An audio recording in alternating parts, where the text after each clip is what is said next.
What's up, guys? Today we've got an insane story, monsters, dungeons, and a twist that'll blow your mind. Trust me, this one's wild. So grab a snack, sit back, and let's jump straight in. Haruhiko Ito shows up. Just an ordinary guy, nothing really stands out. He carries himself with a bit of confidence, but at the end of the day, he's just someone you'd walk past without a second thought. In front of Haruhiko sits a strange item, a skill orb. He realizes that if he uses it, even a plain office worker like him could completely change his life. Haruhiko grips the orb tightly. He realizes it grants something extraordinary, a special power known as a skill. In 2025, dungeons suddenly appeared across the entire world, reshaping everything we knew. Each dungeon was unique. No two were the same. Inside, there weren't just piles of gold and silver, but even miraculous items that could regrow lost limbs. Getting those items wasn't simple. Conventional weapons, like guns and rifles, were completely useless inside the dungeons. Modern weapons had zero effect on dungeon monsters. Standing against massive, terrifying beasts, people started to believe dungeons could never be conquered. But then, amidst all the blood and chaos, one soldier pulled off the impossible. He created a miracle. They realized the unthinkable. Blades actually worked against dungeon monsters. And from that moment on, everything changed. Soon, weapons and armor strong enough to withstand monster attacks were developed. Dungeon raids shifted to melee combat, relying on swords and spears. And thanks to explorers who hunted monsters for a living, dungeon raiding technology kept advancing steadily. 50 years later, corporations worldwide began exploiting dungeons. By then, dungeons had become an essential part of everyday life. A sharp-looking man in a suit stares him down. With a firm tone, he points it out. He's really quitting. He takes the harsh words without flinching. Grabbing his things, he responds firmly. Yes, he's leaving. He slams the paper down with confidence, his sharp glare filled with disdain. His attitude makes it clear he's done with this place. Lying back with a smug smile, he looks completely satisfied, like he just pulled off a masterpiece. Lying on the floor, he stares at the orb. He knows becoming an explorer won't be easy, but the thought lingers, refusing to fade away. He gets up with determination. If he truly wants to change, he has to at least try. With that resolve, he decides to take the first step. After 15 years chained to a job that erased his dreams, he finally makes his choice. Reaching for the orb, he declares it, the start of his brand new life. He tries out the orb, but the outcome is disappointing. In the end, it's just a dud. Skill orbs came in ranks, from the ultra-rare rank 1 down to the common rank 6. With his limited savings, he could only afford the lowest tiers, even if that meant ending up with weak, almost useless skills. He tries another orb, still a dud. 2 in a row, nothing but useless failures. Frustrated with failure, he snaps and goes all in, forcing another attempt without hesitation. Suddenly, his body convulses with pain. Shocked, he realizes something's happening. At last, a skill is awakening. A surge of power bursts around him. Haruhiko Ito is officially recognized as a sorcerer, awakening the legendary Grand Compendium of Sorcery. A woman's voice echoes in his head, speaking words he can't fully grasp. It feels like data is being installed inside him, like some kind of system taking over. He wakes up on the floor, body heavy and sluggish. Feeling better, he reaches for a glass of water. But without realizing it, the water moves on its own, reacting to his hand. He gulps the water down, feeling refreshed. But then he freezes. Something weird just happened with the glass in his hand. Out of nowhere, an overwhelming force bursts through the building. He's stunned. What is this insane power? The next day, he notices the effects of his new ability. His mind races, thoughts speeding up unnaturally fast. His real power has finally begun to awaken. He's puzzled by the title Sorcerer. He knew about magic, but he had never heard of sorcery before. He realizes the knowledge pouring into him is overwhelming. His mind drowns in an overwhelming surge of knowledge. Not thousands, not even tens of thousands. An entire grand library of spells is being crammed straight into his head. Magic-based skills were so rare that entire nations built special task forces around them. But with the compendium, he could wield nearly every form of sorcery. He recalls that back at the company, his mana capacity was barely enough for 3 of the weakest spells. Yet now, he's already cast sorcery 3 times, and still has plenty of energy left. To his surprise, he isn't even tired. In fact, thanks to the heal spell, he feels better than ever, completely refreshed. He grasps the difference between magic and sorcery. Magic had raw firepower, but sorcery consumed less mana and allowed fine control, even modifications. In terms of versatility, sorcery completely outclassed traditional magic. He realizes the upsides of sorcery don't just cancel out the drawbacks, they completely outweigh them. He knows his current mana still limits the sorcery he can cast, but even so, the knowledge he now holds is already a weapon on its own. With this knowledge, he's convinced he could probably make millions. Despite everything he just gained, his stomach growls. Before anything else, food comes first. Out of nowhere, a girl runs up excitedly, calling out for her dad. The girl grabs his arm, urging him to hurry inside, leaving him completely confused by what's going on. With tears welling up, the girl bows her head, apologizing with a flustered, regretful look. She sits nervously, admitting that some guys wouldn't leave her alone, and she dragged him into it by mistake. But he stays calm, telling her not to worry about it. Still flustered, the girl offers to repay him, holding out the menu and telling him to order anything he wants. He laughs it off, saying it feels wrong to let a kid treat him. She introduces herself as a Chika Shinonome and quickly clears things up. Despite looking like a schoolgirl, she's actually 20 years old. She shows her ID to prove her age, explaining that people often mistake her for being younger. He's shocked to learn that a Chika isn't just older than she looks. She's actually a C-rank explorer. That card alone was more than enough proof. He apologizes for the misunderstanding, but Ichika shrugs it off, saying she's used to it. Even so, he admits, reaching C-rank at just 20 years old is nothing short of incredible. She answers modestly, admitting there are still plenty of people stronger than her. Haruhiko Ito introduces himself casually, admitting he's just a former office worker. Then, brushing it off, he shifts the mood, suggesting they go ahead and order. The food arrives,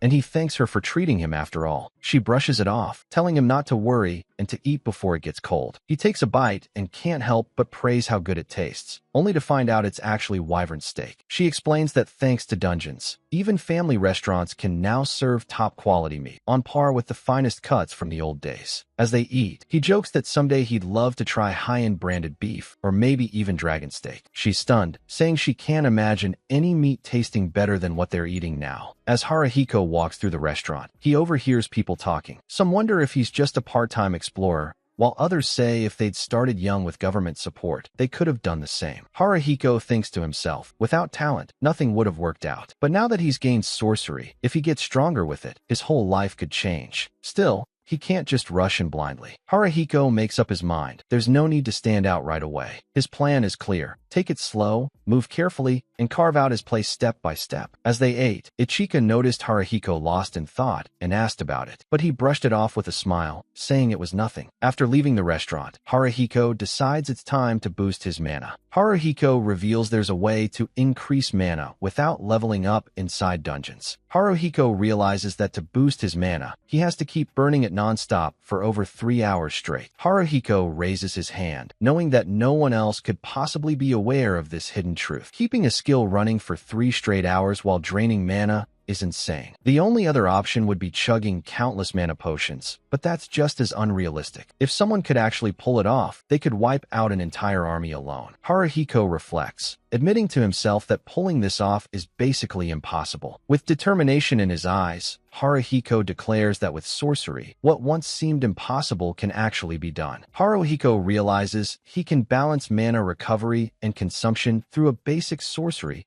called mana emission. By slowing the drain until it nearly matches his recovery, he makes it possible to sustain magic without burning out. Haruhiko recalls how company rules demanded he reach level 10. Even after pushing himself to the brink of death with training, his mana stayed low, making all that effort feel pointless. Even with his low mana and lingering frustration, Haruhiko realizes this sorcery is something entirely different. Haruhiko feels like nothing has really changed. His life is still dull and boring, even with sorcery in his hands. Haruhiko plants his feet firmly on the ground. 2 long weeks went by. In that time, Haruhiko boosted his mana and got all his gear in order, finally ready to move forward. Haruhiko is finally debuting as an explorer. Even if it's just beginner's gear, Dungeon Forge materials make it solid. The downside, it cost him a fortune. Haruhiko arrives at the Sasaki dungeon. He picked it since it's the closest, the perfect spot for his debut. But even this familiar building hides an entire other world inside. Before diving in, Haruhiko heads to the training grounds first. Haruhiko swings the sword, and realizes it feels lighter than he expected. Haruhiko admits that even with sorcery, he still needs basic sword skills for defense. Surprisingly, he feels sharper than he did in his younger days. While practicing, Haruhiko is suddenly approached by someone who asks if he's a disciple of the Mushin Ito-ryu sword style. Haruhiko is caught off guard when the girl suddenly looks straight at him, leaving him momentarily speechless. Haruhiko runs into the girl again, and she quickly recognizes him, asking if he's heading to the dungeon too. While sparring, the girl points out she knows all the disciples of that sword style, but doesn't recall Haruhiko ever being among them. Curious, she asks Haruhiko straight up where he learned that sword style. Haruhiko explains that he learned the technique from an instructor at his old company, back before leveling up. She nods, saying it makes sense now. They mentioned that many disciples from that sword school became successful explorers, so it's not surprising if others studied the same style. She nods, agreeing that it makes sense. Haruhiko noticed the stares around him. Walking next to such a beautiful woman was bound to draw attention, and he knew it. To brush it off, he quickly changed the subject, saying he got the point and that he'd head into the dungeon now. The girl leaned closer to Haruhiko with a confident smile and made a straightforward offer to explore together. Haruhiko hesitates at her offer, realizing it would only put him at risk. The girl stares at Haruhiko with pleading eyes, almost begging for a different answer. Haruhiko agrees with a smile, and the girl beams with joy.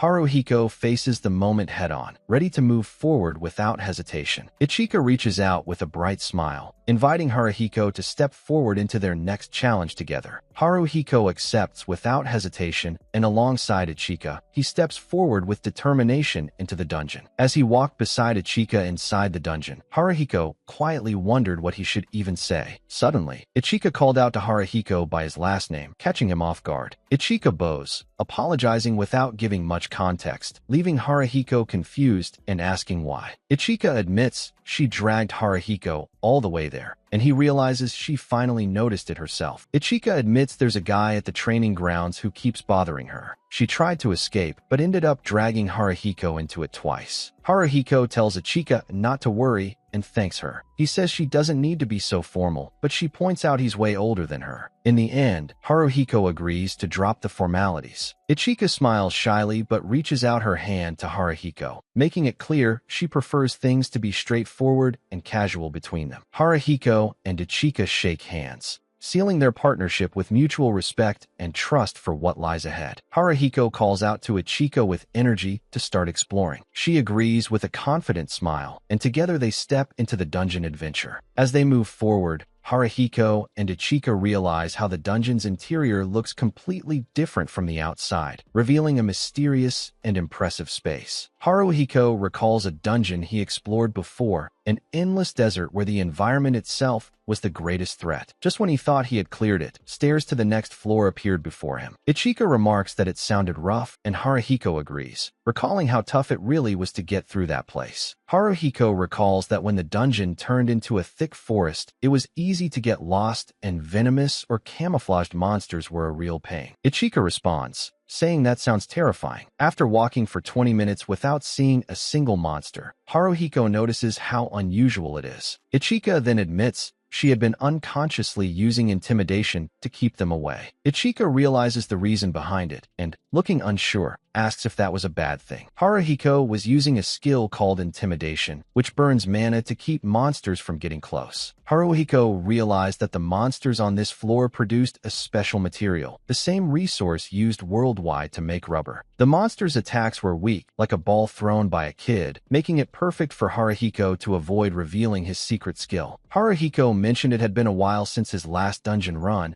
and that he needed a warm-up. Ichika recalls seeing Haruhiko at the training grounds and points out how comfortable he looked wielding a sword. Haruhiko explains that he practiced regularly with the sword, but it had been a while since he last entered a dungeon. Ichika simply replies shortly, acknowledging his situation. Haruhiko chooses not to raise suspicion and hides his special skill, turning off his intimidation aura to avoid drawing attention. Haruhiko moves forward and monsters show up immediately, striking fast. Haruhiko charges forward with precision, dodges the strike, and slashes the monster without hesitation. Haruhiko takes down the monster with ease. The girl praises his skill, and he asks if he can keep the core it dropped. She lets Haruhiko take the core, noting that stronger monsters are worth more. He realizes it makes sense. After all, she's a C-rank explorer. Haruhiko realizes the massive gap between them. In explorer ranks, being C-rank means over level 100. Meanwhile, he just hit that rank, barely around level 10. Levels are measured with advanced dungeon tech, but it doesn't reveal status or skills. That's how Haruhiko keeps his rare ability hidden. The association ranks explorers by level and achievements. Reaching C-rank at just 20 is seriously impressive. Reaching that level so young takes raw talent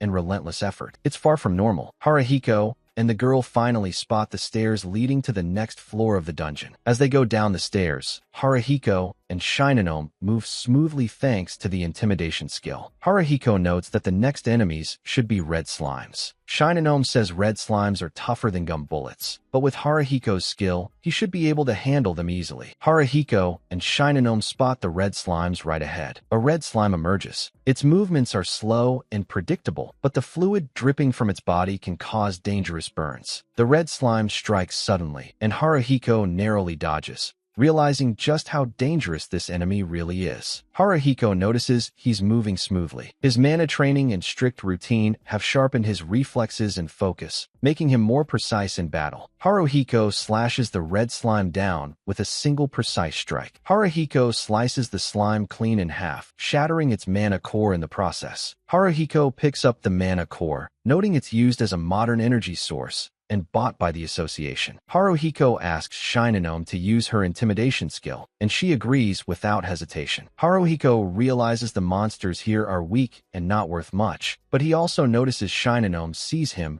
as at least moderately skilled. Haruhiko thinks that while age is his biggest disadvantage, his sword skills make it hard for anyone to see him as a beginner. Haruhiko admits he hasn't explored or even held a sword in over a decade, not since the company forced him into a dungeon when he first joined. Haruhiko suggests stopping at the 5th floor, and Shinonome agrees, saying she planned to stop there too. Haruhiko confirms they'll explore up to the 5th floor today, and Shinonome replies with excitement, saying she's looking forward to it. As they walk through the floor, they realize they were in a safe zone. Haruhiko suggested taking a break for lunch, and Shinonome agreed, admitting she was getting hungry too. During the break, Shinonome noticed Ito was just eating from a small pack and asked if that was really his meal. He casually confirmed it. Ito mentioned he almost grabbed rice balls at the convenience store, but ended up with just the supplement. Shinonome laughed, saying it was a shame. Shinonome smiles, saying that if he had grabbed the rice balls, they would have matched. Ito gives a small smile, replying casually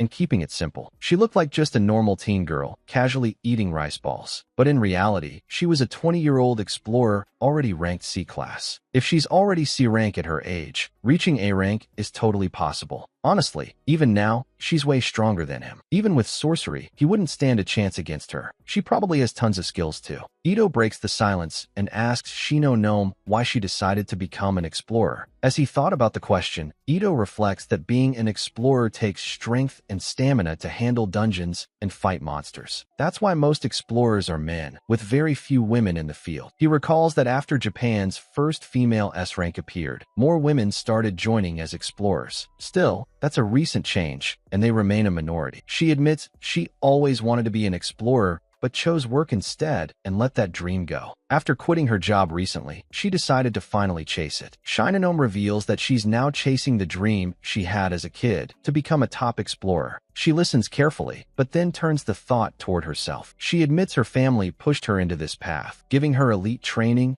and setting her on rails she couldn't avoid. He asks if being an explorer was truly her choice. She hesitates, admitting it's hard to say. As they sit resting side by side, she admits being an explorer has become a habit. She also reveals it was her master's will as well. Ito looks at her with curiosity and asks about the master she just mentioned. She explains that her master passed away years ago, but she still respects him deeply. Ito apologizes for bringing up the sensitive topic. With a calm expression, she admits that being an explorer is truly her calling. As they walk through the old corridor, they talked about the enemies waiting ahead. On the 3rd floor, they'd be facing long-neck lizards. On the third floor, they encounter the long-neck lizards. These monsters usually move in packs, often 10 or more at a time, making them a real hassle for beginners to hunt. They realize the lizards aren't worth much since their materials aren't in high demand. They decide to clear the floor quickly, and Ikiyou asks Shinonome to use her intimidation skill. Shinonome quietly agrees to Ikiyou's request and gets ready to use her skill. Ikiyou realizes he hit a sensitive topic and thinks he messed up the conversation, knowing everyone has things they'd rather keep hidden. Ikiyou realizes he probably touched on something Shinonome didn't want to discuss, making the atmosphere a bit heavier. Out of nowhere,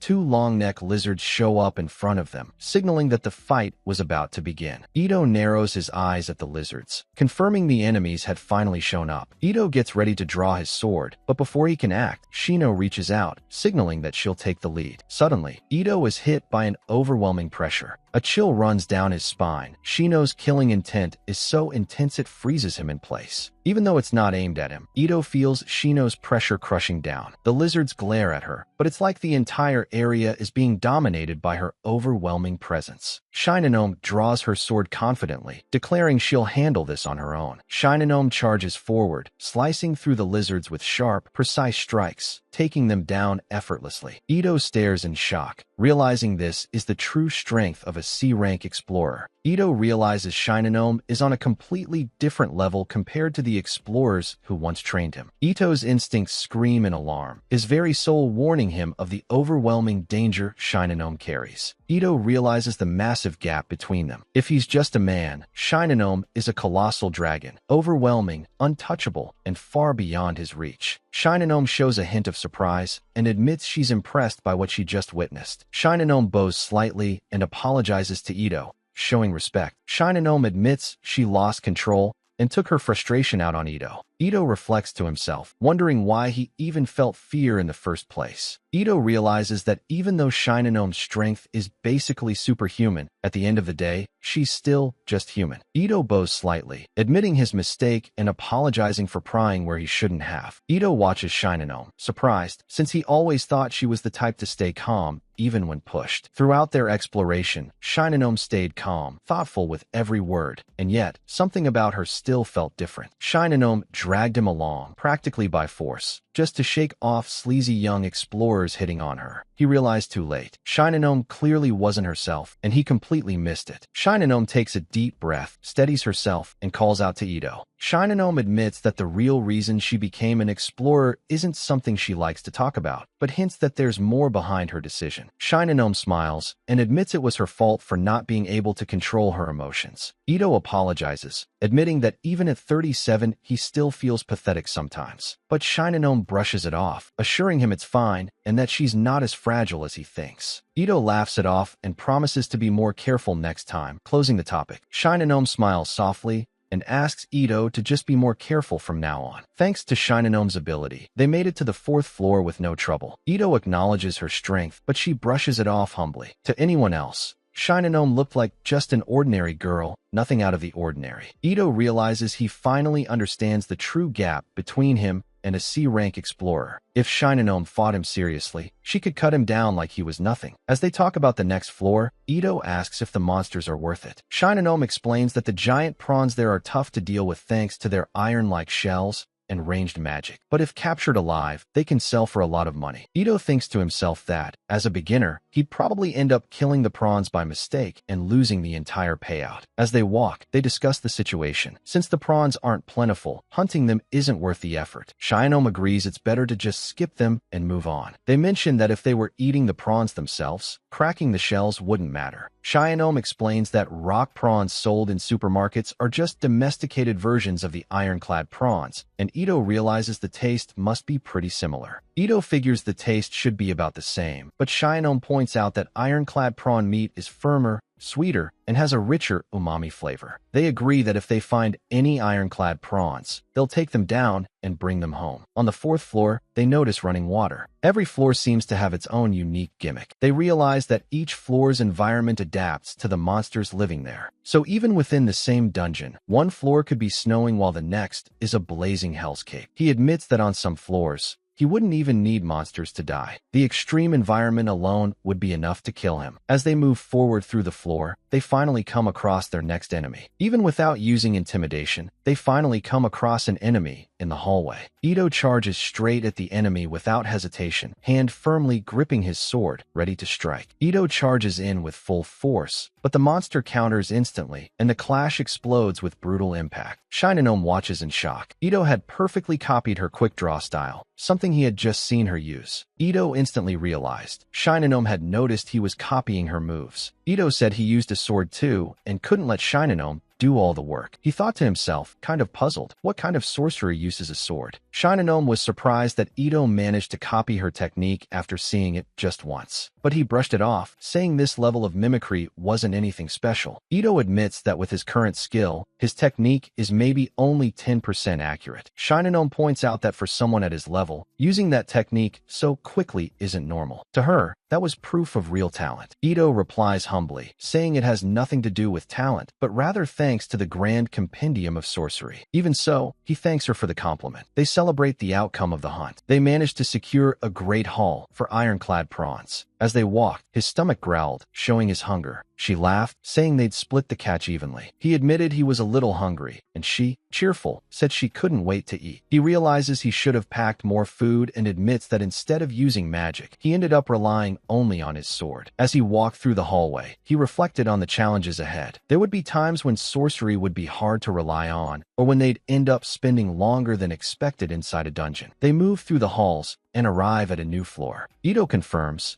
it's the farming floor. The narration explains that in the Sasaki dungeon, the 5th floor is a well-known farming spot for beginners. The next monster introduced is the copper gull. Its meat tastes terrible, but it has a special organ that produces high-quality copper, and even its fangs are made of it. As they talked, he realized these monsters are basically farming mobs. Their mana makes the copper harder than regular metals, yet easy to shape, so it sells for a good price. She adds that there are also silver and gold gulls, but those are found deeper in the dungeon and are much tougher to deal with. They agree to hunt on this floor, noting that nowadays even true metals can be mined inside dungeons. Ikiyou admits it's been a while since his last dive. He doesn't want to go too deep, but he also doesn't want to return empty-handed. Shinonome simply apologizes for the trouble. Shinonome smiles and says she enjoys dungeon diving with Ikiyou. Ikiyou is caught off guard as Shinonome thanks him for the help and says she'd like to explore with him again someday. Ikiyou realizes it wouldn't be right. A guy his age inviting a young girl to a dungeon? Yeah, not happening. Even though Ikiyou had his doubts, Shinonome's bright smile breaks through as she admits she'd also love to dive with him again. They decide to stick to hunting copper gulls for now. Ikiyou doesn't waste a second. He draws his sword and lands a clean strike on the copper gull midair. Ikiyou gets frustrated as the copper gull slips away from his strike. Ikiyou is shocked at how fast the gull moves, even in the dungeon's cramped hallways. Ikiyou realizes that even though it's labeled a farming mob, this creature is on a whole different level compared to the monsters he's faced so far. The monster's fangs stand out, sharp, brutal, and built to tear through anything without mercy. With the ironclad prawns, piercing strikes could bypass their armor. But this one, it's a whole different challenge. That creature wasn't just troublesome, it was seriously strong. He sighed, realizing luck wasn't on his side, but he had no choice but to face the fight head-on. Copper gulls were a different kind of threat. They didn't swarm or attack from range, meaning he didn't have to end the fight in one strike. He knew he didn't have the strength or level for this.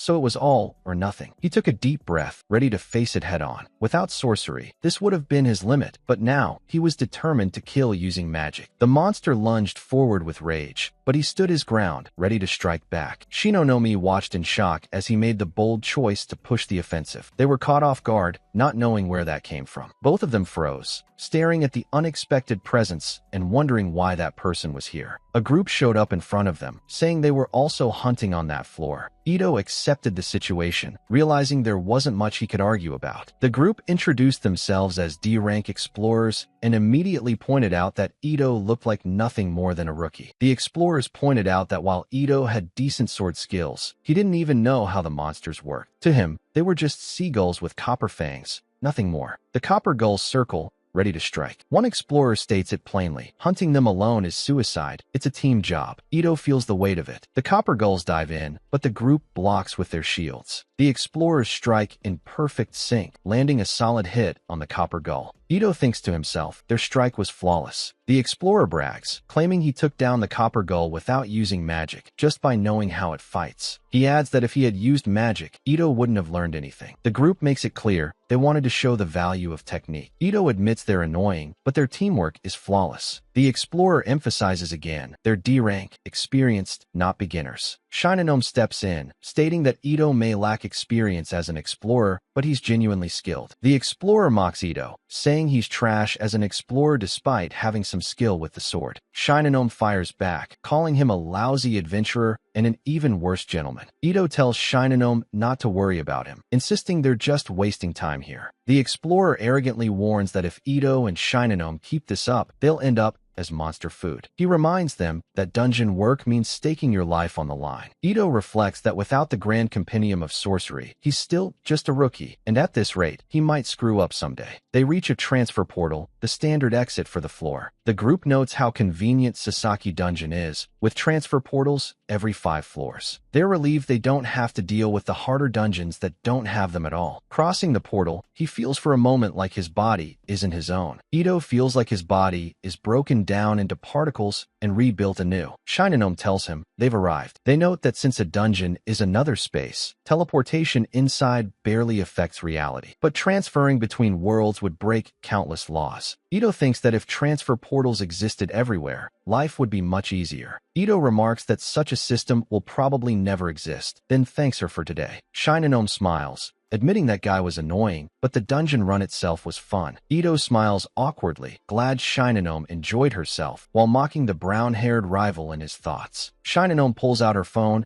and asks if they can exchange contacts. Ito is surprised Shinonome uses a phone. She replies she's old, but not that old. They exchange contacts. Ito feels it's a bit sketchy trading info with someone that young. Ito waves goodbye, saying he's heading out. Shinonome smiles and asks to explore together again sometime. Lying in his room, Ito checks his phone and sees the saved contact, Ichika Shinonome. He thinks to himself, if there's a chance, he'd like to explore with her again. Lying down, Ito stares at his phone, feeling that something's off. Ito reflects, uneasy that a young girl would approach an older guy like him. Fighting side by side felt natural, but he tells himself that's not really him. Ito recalls that back then, there were others around, watching too. Ito recalls that he only learned later Shinonome had actually been fending off a pickup attempt. Sitting alone, Ito wonders if he might have been influenced by some kind of thought suggestion skill, though he's never heard of such a thing. Ito thinks that if a broken skill like the Grand Compendium exists, it wouldn't be shocking if a mind suggestion ability did too. Ito glances around, uneasy, wondering if he's being watched even now. Ito realizes the world is basically a surveillance society already, with cameras, security bots, and cashless payments tracking everything. Ito reasons that if he isn't being held or detained, then he's not really in danger. Ito still doesn't know what the real goal of those watching him might be. Ito wonders if Shinonome invited him because the real goal is to make him clear dungeons. Ito realizes that if her goal is dungeon clearing, then their aims align. He wants that too, even if it means giving up a carefree life. Still, he hesitates, wondering if he should just ask Shinonome. Lying on his bed, Ito thinks that if they spotted his skill that fast, it's bad news. He reminds himself he's not joining any organization by choice. Ito closes his eyes, telling himself that for now his life won't change, though deep down, he knows it might not stay that way. In a shadowy place, Shinonome stands before a mysterious presence. A voice asks her straight, "How is Haruhiko Ito?" The dark presence presses Shinonome, demanding to know if Ito is truly a sorcerer. Shinonome answers without hesitation, Ito is, without question, a sorcerer. The entity states that since even the priestess called Ito a sorcerer, that settles it. It makes clear that their organization demands perfection. The entity insists everything must be examined from every angle. Then it asks Ichika, "What did your eyes truly see in Haruhiko Ito?" The dark presence reacts in surprise, uttering a single cryptic word, fate. Ichika is left puzzled by the answer. Ichika faces the darkness and declares without hesitation, it's fate. She states that her life exists for Haruhiko Ito. The entity judges Ichika's response, finding her feelings twisted, yet still useful for the organization. When the entity suggests her feelings are just an illusion, Ichika responds coldly and threatening. "Say that again, and I'll kill you." Short reveal. Ichika isn't just a normal girl. She was raised for Haruhiko Ito. The organization shaped her life around that single purpose. Ichika swore her loyalty. That's what defines her,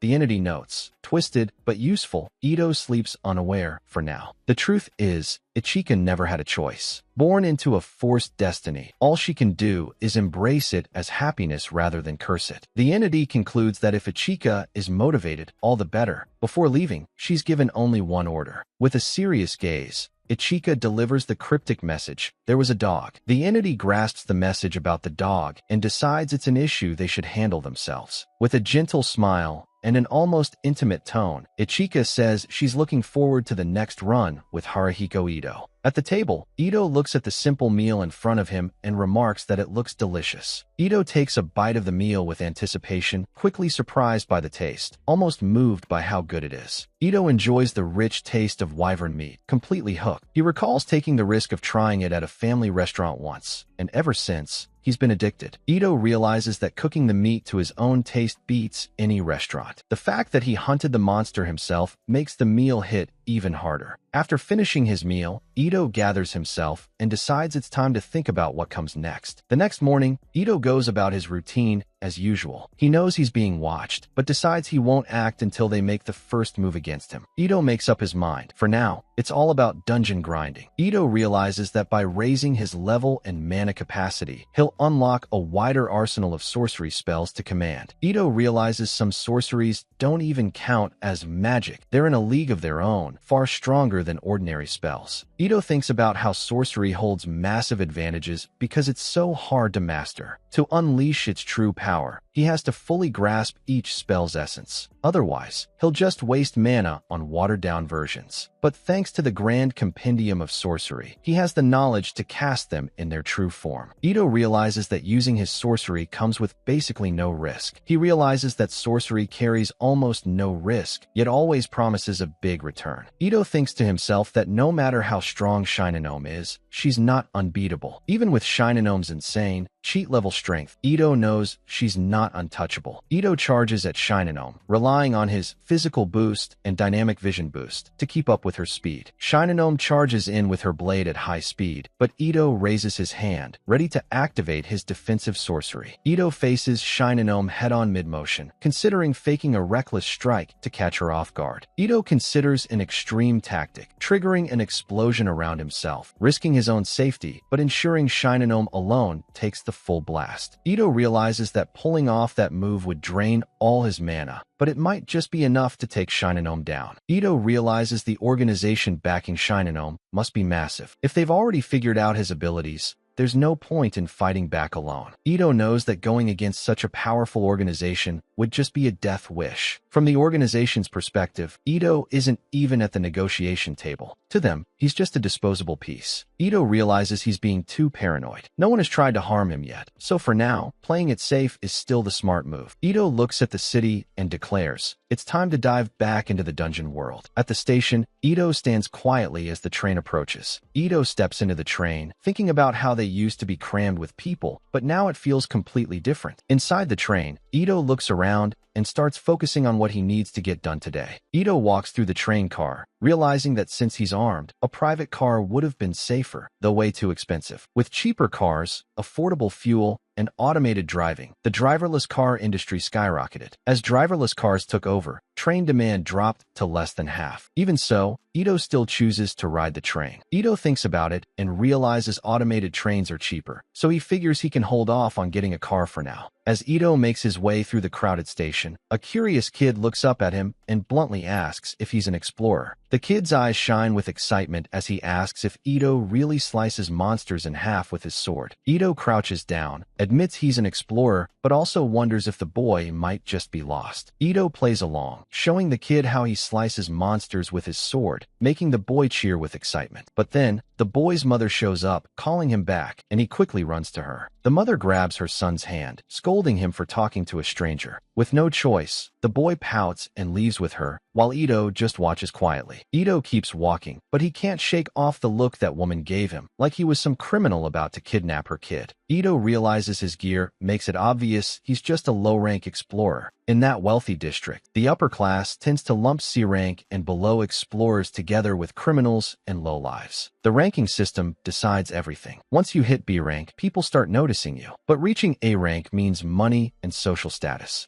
Even someone as strong as Shinonome is still only C rank. Climbing to A rank is nearly impossible. But Ito knows that if he keeps grinding levels, issues like this will eventually fade away. Ito says he picked this dungeon on purpose, planning his next move. He explains that this dungeon is perfect for leveling. The monsters are weak, but they give more experience than normal ones. He reveals the dungeon he chose, the legendary second dungeon, known as the best place to level up fast. Standing before him is the massive Tokyo second dungeon, a towering fortress-like structure, ready to challenge any adventurer who dares to enter. At the entrance, alongside the usual defenses, there were armed human guards, emphasizing just how strictly this dungeon was being controlled. Unlike Sasaki Dungeon, which only had security bots, this place was on another level. It stood as one of Japan's top dungeon districts, even ranking among the world's highest in dungeon density. That district wasn't just full of top explorers, it was also packed with big corporations and wealthy elites. There were high-level dungeons nearby, but he chose not to take them on today. He straightened up, determined, ready to move forward without hesitation. He walked through the dungeon corridor, aware that he could keep up with its pace now, but deep down he knew he was still just a newbie. He pushed deeper into the dungeon with one thought in mind. Once he hit level 50, his mana would rise too. This was, without a doubt, the fastest way to get stronger. With sharp, determined eyes, he made it clear to himself he had to raise his level and bulk up his mana. He knew training his sword would take too long, so he chose to focus on his real strength, sorcery. After all, his body wasn't that young anymore. Right at the dungeon's entrance, a mechanical figure stood before him. No time to rest. The fight was starting immediately. Inside the dungeon, the only enemies that appeared were automatons, lifeless machines, yet dangerous enough to put any explorer to the test. Ito faces the automatons. At first, they're no real threat, but with each floor, they grow stronger and deadlier. Ito fires a mana blast, taking down the automaton in one shot. The automaton vanishes almost instantly after being hit, leaving Ito surprised at how fast it disappears. Ito notes the biggest downside of this dungeon. Monsters vanish the moment they're killed, leaving nothing behind. Ito realizes that even though the dungeon gives good experience, it's not profitable since monsters don't drop any materials. Ito tests his spell. Even though it's just a basic attack that shoots raw mana, the mana bullet is working way better than he thought. Ito doesn't hold back. He draws his sword and slashes the automaton clean, taking it down in one swift move. Ito walks calmly after the fight, noting that the third floor is no challenge at all. Things only start to get tough around the 30th. Since mana bullets end fights too quickly, Ito switches to his blade. In the end, outsmarting them is way too easy. Suddenly, Ito encounters an automaton unlike the others, a black one, unusual, maybe rare,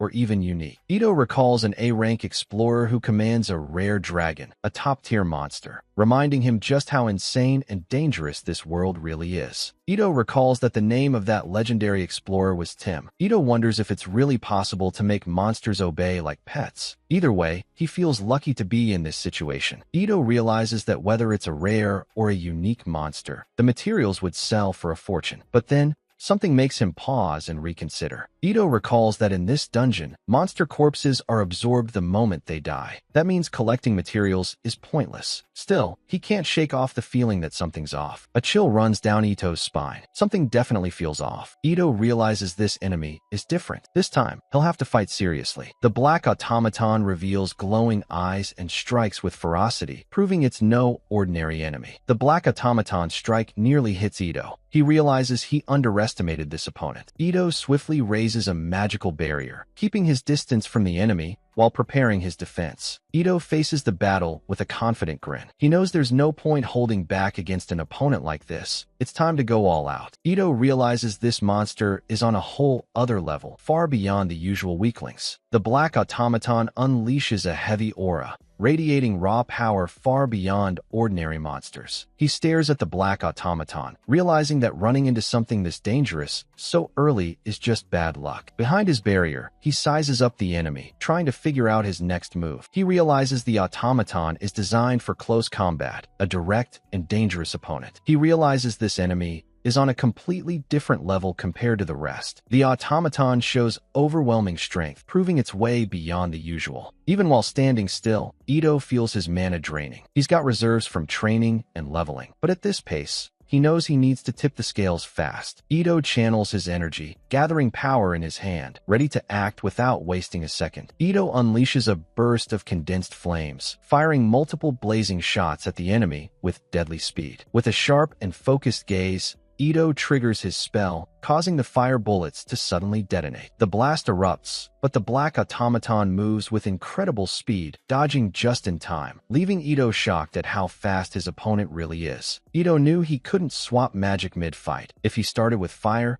switching to water was impossible. Unlike regular magic, sorcery gave Ito room to improvise. He smirked, a hint of confidence on his face. Even detonating his spells right before impact, the automaton barely took a scratch. The enemy had insane strength, speed, and durability, leaving almost no weak spots. The only real flaw, it lacked proper ranged attacks. The automaton lunged with a devastating strike, and Ito raised his sword to block it head-on. Ito focused his energy, tweaking the magic barrier. Instead of letting it float loosely around him, he tightened it until it wrapped around his body like armor, boosting his strength for the fight. With the barrier wrapped around his body, Ito charges in with confidence. His movements are now sharp and fast, finally allowing him to keep up with the black automaton. Ito clashes his blade against the black automaton's arm, but the impact is brutal. The creature's defense is hard as steel, and blocking that strike nearly knocks him off balance. Despite the brutal clash, Ito's blade remains completely undamaged. Ito realizes his parry carved a chunk out of the enemy's arm, confirming he landed a solid hit. Ito realizes the enemy adapts instantly, whether it's flame bullets or swordplay. Once it's seen a move, that trick won't work again. Ito stays calm and confident. To him, the true essence of sorcery isn't raw power, it's the knowledge behind it. A treasury of hidden arts, condensed into one, like gold crafted by otherworldly mages. A colossal catalog of sorcery, unmatched by ordinary magic. And with it, every bit of knowledge needed to wield it. He realizes that if he uses sorcery for real, he'll almost never lose. Mixing his amateur swordsmanship with powerful magic would only hold him back. He grips his sword tightly, fully determined, as he locks eyes with his enemy. He faces the enemy from afar and decides the warm-up is over. From here on, it's the real fight. He closes his eyes for a moment, calmly calculating. Dragging this fight out isn't an option. If he ends it quickly, he won't lose. After all, he holds the strongest skill of all, sorcery. With a confident grin, he declares he won't lose. He's ready to show his true power. With just a flick of his finger, he unleashes his magic, firing the attack straight ahead. He unleashes his ultimate technique, a massive beam of energy tearing through everything in its path. The black automaton takes the full hit, its body swallowed by the overwhelming beam of energy. The beam of light bursts like military-grade weaponry, tearing through everything ahead. The black automaton takes a direct hit, but still clings on. The boy watches, stunned by the power, admitting he meant to completely vaporize the enemy, and that he really needs to work on his aim. The black automaton slumps against the wall, heavily damaged. The boy takes a breath, realizing that his "no way I'll lose" was nothing more than self-motivation. Still, he admits it was a good thing he went all in from the start, because without that hype, he wouldn't have been able to act at all. The boy notices the automaton is still standing, refusing to go down even after that attack. He walks thoughtfully, admitting he hadn't planned on facing such a strong monster right away. On top of that, there was no guarantee he'd be able to use all his knowledge properly. He considers finishing the enemy off right away, but chooses to try something else first. Instead of killing the enemy right away, he chooses to test a special spell, subjugation magic, a sorcery meant to tame monsters and force them into submission. He realizes that the Aurora spell completely drained his mana. He realizes he has no choice and decides to drink the potion. He grips the mana potion tightly, ready to restore his strength. He looks at the plain plastic bottle in his hand. It may look cheap, but the mana potion inside costs a fortune, 50,000 yen. He thinks about how the potion costs as much as his entire tracksuit, but realizes there's no other option. This is the time to use it. He drinks the potion without hesitation, knowing that facing a rare monster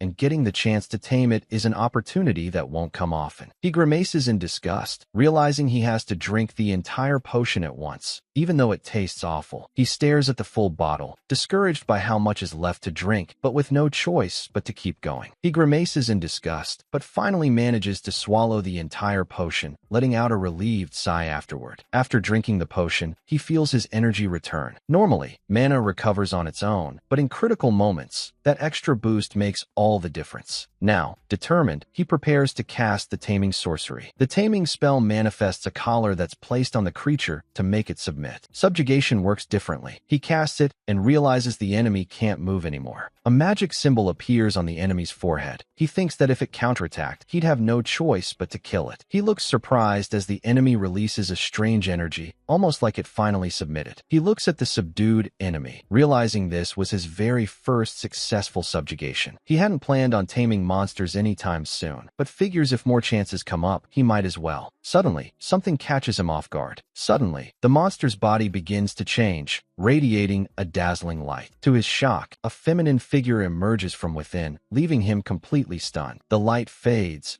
and in place of the formless creature stands a beautiful woman with a mysterious presence. The boy stares in total confusion, unable to grasp what just happened. Shocked, he wonders what kind of spell he actually cast. The boy looks stunned, sweat dripping down his face. He has no clue what just happened, and only one thought crosses his mind. What the hell is going on? He looks at the summoned girl, checking if she's really under his command now. To his surprise, they can communicate effortlessly. The narration reveals that subjugation doesn't always work. If the monster resists or is already tamed, the skill fails. But in this case, something unusual happened. He speaks out, questioning if the creature knows why its body regenerated or changed. Deep down, he admits, on his own, there's no way he could have caused that. He knew sorcery always comes with a price. With his small mana pool, restoring an entire body was impossible. She pointed out the dungeon, but he was left wondering, what about him? What did this mean for him? He realized her body healed using both his mana and the dungeon's power. But the transformation, that part remained a mystery. He had never heard of subjugation altering a monster's form. It was only supposed to bind them as subordinates, nothing more. He realizes there's no point in overthinking what he can't figure out, and chooses to just move forward. He thinks to himself that this all came from sorcery, an unknown art. So if some unexpected effect occurred, it really shouldn't be that surprising. He tells himself that he'll eventually learn more about it, but deep down, he knows there's still something more to uncover. He realizes that a monster this strong showing up here is completely abnormal. He suspects that this skill might have a hidden catch. He realizes that he's had this skill for barely 2 weeks, and people are already investigating him. Clearly, it's way more than just powerful. He decides it's time to head back and plans to report the case to the authorities. Since skills are self-reported, no one would question him claiming the tame. He realizes that even the Explorers Guild doesn't keep track of every skill an adventurer has. Honestly, he always thought that sounded pretty sketchy. He figures that if someone like him can exist with such a broken skill, then the guild probably already keeps some kind of hidden record on people like him. He figures that with appraisal skills, the guild might know a lot more than they show. But he shrugs it off. If they don't get in his way, he won't bother with them either. As fresh enemies appear, he sees the perfect chance. With a grin, he tells the girl to show him what she can do. He asks if she can handle it. The girl closes her eyes,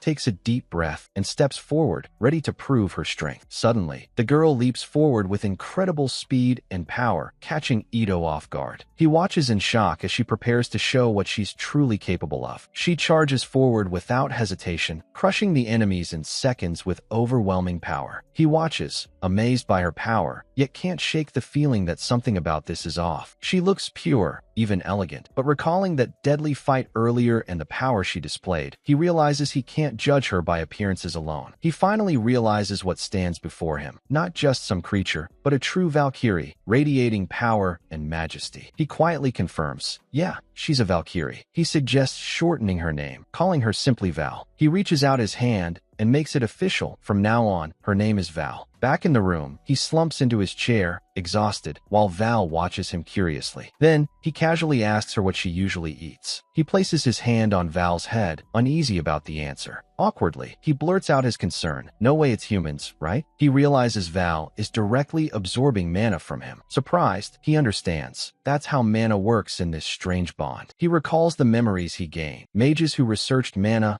and tried to uncover its true nature. In the end, mages concluded that mana is like proof of a god's existence, a mystery humanity may never truly solve. Even though it remains a mystery, plenty of research has been done on mana over the years. For now, he decides to just accept the situation and move on. He sets a clear goal, to grow stronger along with Val, but above all, to prioritize her. After regaining her body, Val seemed to have lost some of her strength. Her movements were slower and duller than before. In this world, everything could be fixed through growth. If Val raised her level, her strength would come back naturally. In this world, level was everything. Raise it, and you gained wealth, fame, power, even women. That was the absolute rule. He made up his mind to get stronger. After all, in this world, strength was everything. He realized most of the mana he'd recovered was already used up on the way back. Still, he decided to call it a day. He dropped onto the bed, saying they'd continue tomorrow, while Val quietly watched him. After the fight with Val, he felt more exhausted than usual and decided to sleep early. He realized he'd need to buy some bedding for Val. Before falling asleep, he wished her good night, remembering it had been years since he last said those words to anyone. The next morning, he got ready and decided it was time to make money. He wanted to explore the Tokyo Tower dungeon more, but for now, that was off the table. Val was now equipped with a massive shield, making her look even more imposing. But that gear alone cost nearly 1,000,000 yen, leaving his savings almost completely drained. He heads back to the Sasaki dungeon, fully aware that being an explorer burns cash fast. High-rank gear costs more than a house. Farming steadily on the 10th floor covers living expenses, but reaching the 20th floor changes everything. He realizes that by reaching higher floors, he could not only cover expenses, but also upgrade gear